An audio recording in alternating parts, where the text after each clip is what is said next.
Quiet. Okay, so on a hot day, Randy poured 14 3/8 gallons of water into a small wading pool. A few minutes later, he added another 9 3/4 gallons. How much water did he pour into the pool? Here. Okay, so how Listen up. would we set that problem up? I don't have his fancy app, so. Evan? You add 14 3/8 plus 9 3/4. Do you know why? Because it said she poured 14, and then she poured 9. Yeah. Okay. So 14 3/8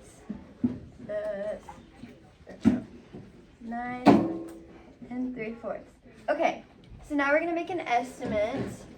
So is 14 3/8 closer to 14 or 15? 14. 14. Okay, good. And then 9 3/4 is closer to 9 or 10. Somebody else? Ethan?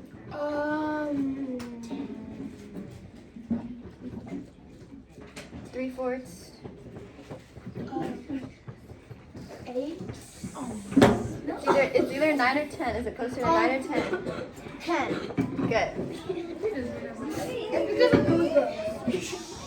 Okay, so our estimate is 24, right? Yes. So our answer should be close to that.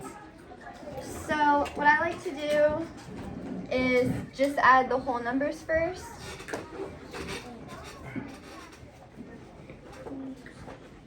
Okay, what's 14 plus 9? Oh, I know. 14 plus 1. I know. Kinsley. 28. Good. Okay, so now we're gonna add separately our fractions, which is 3/8 and, sorry, I'm all over the place. 3/8 and 3/4. So can we just add those across? No. No? What do we have to do? Oh, I know. I know. I know y'all like to raise your hands. Briar? Why can't we just add 3/8 and 3/4? Because they don't have the same denominator. Right, good. All right, so can anybody tell me what the common denominator is? Gabby. Good. Okay. So we already have 3/8, right? What is happening? We already have 3/8, right? So we don't have to change this fraction, right? Okay. But we have to change 3/4, right? Mm-hmm. So we have to make this have the same denominator as 8. So we have to multiply 4 by to get 8. Ooh, 2. Good. Okay. Okay. So that means we have to do this to the numerator and denominator. So what would our new fraction be if we multiply this by 2? 6. Nine? What was the question again? So if I multiplied times 2 for the numerator and denominator of 3/4, what would the new fraction be? So 4 times 2. Oh, 6 8. Good. Okay. Okay.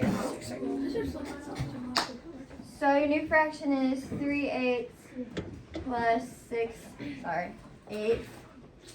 9 Which is what? 9 8. Which is for fraction.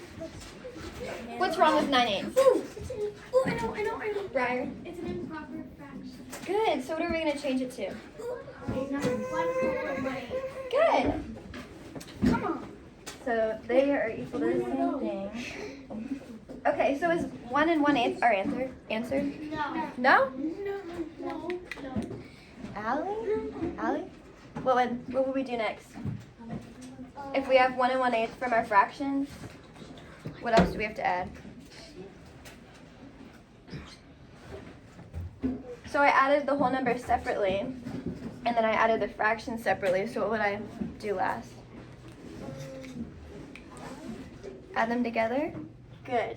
Okay, so we have 23 plus 1 and 1/8, which is what? Carlos. 24. Ta-da. It's actually close to 24. Yay! I'm gonna erase it. Yay! Either way.